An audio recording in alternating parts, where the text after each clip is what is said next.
என்பவர் ஒரு வேலையை 9 மணி நேரம் கொண்ட 7 வேலை நாட்களிலும் சொல்லி கொடுத்துருக்காங்க.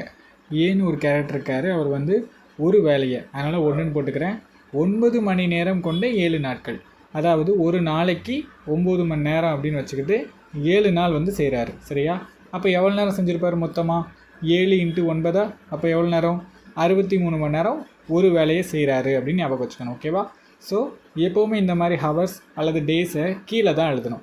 அப்போ 1/63. அடுத்து பின்னு ஒரு கேரக்டர் வராரு.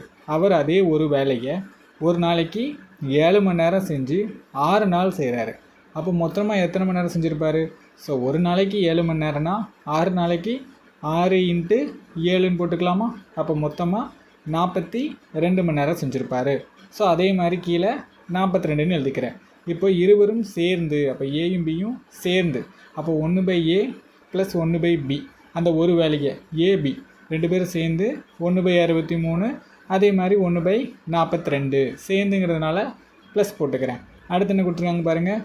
ஒரு நாளைக்கு 8 2/5 மணி நேரம் வேலை செய்தால், ஃபுல்லாக செய்யாமல் ஒரு நாளைக்கு 8ல் 2/5 மணி நேரம் மட்டுமே வேலை செஞ்சாங்கன்னா எத்தனை நாளில் முடிப்பாங்க அப்படிங்கிறது கொஸ்டின். ரொம்பவே சிம்பிளான கொஸ்டின். முதல்ல இவங்க 2 பேரும் சேர்ந்து செஞ்சால் எவ்வளோ நேரத்தில் முடிப்பாங்கன்னு தெரிஞ்சுக்கணும். ஓகேவா? ஸோ அதுக்கு இந்த 2 டேமுக்கு இடையில் எல்சிஎம் கண்டுபிடிங்க. எல்சிஎம் வந்து 126ன்னு வரும். ஸோ 63 2ஆல் பிறகுனா 126 வரும். 42 3ஆல் பிறகுனா வரும். ஸோ ரெண்டையும் கூட்டினா 5/126ன்னு வரும். இதில் நமக்கு 1/A + 1/Bயோட வேல்யூ தான் 5/126.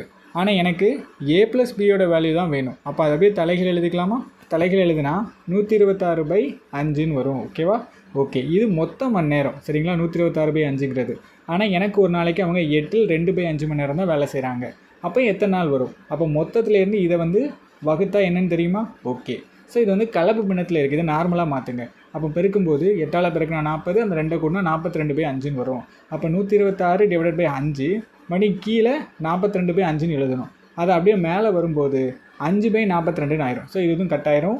இதால் இதை அடித்தா 3ன்னு வரும். அப்போது 3 days அப்படிங்கிறது தான் ஆன்சர். 3 நாட்களில் முடிப்பர்.